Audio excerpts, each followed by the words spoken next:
there's some very basic concepts for employment law that you need to know if you're going to protect yourself as an employee, if you're going to advance your career, and rather than throw them all at you at once, today I wanted to focus on one particular concept, and I think it's maybe the most important one, and that is the concept of protected activity, and it's a deceptively simple one.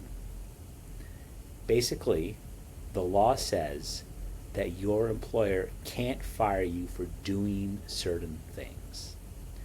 It can fire you for a lot of stupid reasons. It could fire you because it doesn't like the color of your tie. It could fire you because it thinks that your glasses are silly or that you root for the wrong baseball team. Those are all reasons that they could legally fire you. They could fire you because you do an amazing job and it makes your boss insecure. Very unfair, very weird, totally illegal. But there are limits. There are limits. The law says there are certain things that you cannot be fired for doing. And the most basic one is opposing illegal discrimination. For example, let's say that you see your boss sexually harassing a female coworker and you report it to HR. Well, that is opposition to or an attempt to correct discrimination based on sex.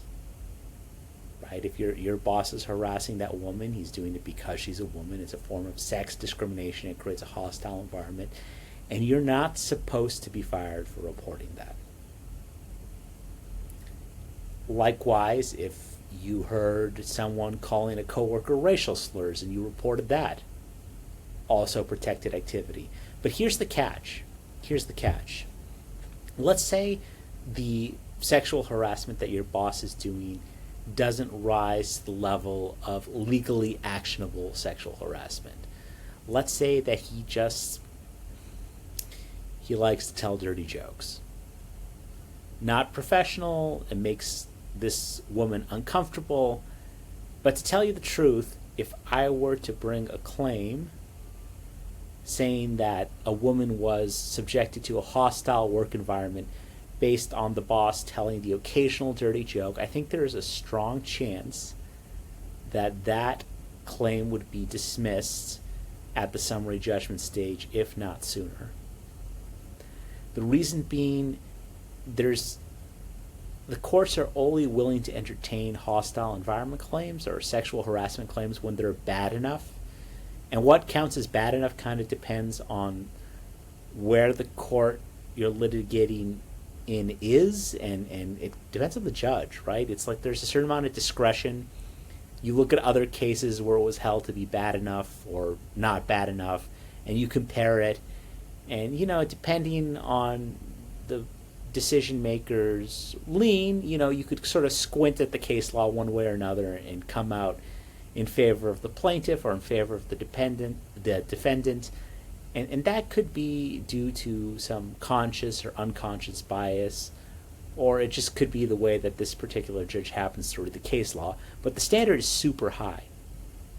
But you don't have to be reporting harassment that meets that standard to get the benefit of the protection. Because for all you know, that's the tip of the iceberg, right? It might just be a few off-color jokes that you're witnessing, but there could be more going on behind the scenes, and we want to encourage people to bring that to the attention of the relevant folks. Now, the fact that you're not supposed to be fired doesn't mean that you won't be. You might be fired for doing that. Let's say your boss is a rainmaker. He brings in millions of dollars of revenue, and you've pissed him off, and he says, listen, if you don't fire that asshole, God, I'm so uncomfortable swearing on camera. If you don't fire that asshole, I'm quitting. And the company's out like $20 million in revenue. Your boss is like a sales god. You might be out the door. So, it is kind of it's not just a legal question. It's a life decision, how you're going to go forward in that situation. And if you do, certainly in a situation like that where the person you're reporting is a VIP, you might want to consider consulting with an attorney first. But you've got the basic gist of protected activity. Now, I don't want to take this video and say, like, this is every kind of possible protected activity that you could ever engage in, because frankly, there's like a lot of it. There's a lot of it. There's a lot of laws that say that you can't be fired for doing certain things. So I think what I'm going to do is I'm going to do like a little series of very short videos where I give a different example of protected activity. And I think if you listen to enough of those, you kind of get the gist of what it is. Like, you'll develop an intuition for what's going to be covered, and that's going to serve you. That being said, don't make life and legal decisions based on intuition. Use that intuition, maybe talk to an attorney before you do something, unless you're very sure that what you're engaging is protected activity or isn't protected activity. But I would say in general, just my maybe this is like too employment law brained, but my general preference is that if you're communicating with HR, you should always be engaged in protected activity. You should never have a communication with HR that is not very obviously protected activity, because doing anything ambiguous or getting in the habit of not engaging in protected activity when you communicate with human resources, it's a bad habit. It's a bad habit, and it could harm you someday when you do have a real claim. Like, if you go to and say that,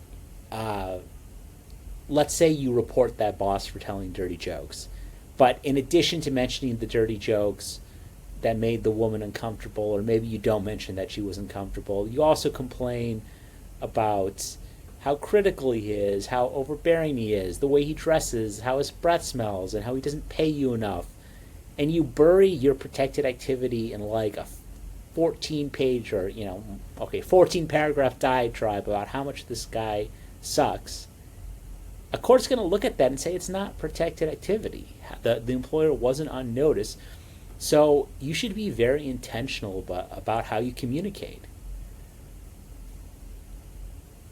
I saw Mr. Boss sexually harassing my coworker, Miss Employee. He was constantly telling off-color jokes with strong sexual themes that were obviously making her uncomfortable. She asked him to stop several times and he ignored her. I believe that this is sexual harassment. Don't do a long rant about TPS reports and then mention the dirty jokes at the end. Be smart. So I think the most fun way to do this is I am going to maybe try to find clips from TV shows or movies that might illustrate different forms of protected activity, or barring that, we may just have to talk about them. But I am going to do short videos, very concise videos, describing different kinds, so you can start to educate yourself about what it is and develop an intuition for what might be covered. But there's no way it can be exhaustive, because one, I'm only barred in Illinois and New York, so I can only talk about Illinois law and New York law and federal law. So there's going to be protected activity under the law of many states that I'm not going to know about. And even if I knew about it, I could get disbarred for talking about it. So I'm not going to talk about it. But there is sort of a vibe. So I'm going to give you lots and lots of examples, and hopefully the examples will give you a vibes-based approach to knowing what is and isn't protected activity and how you should engage in it.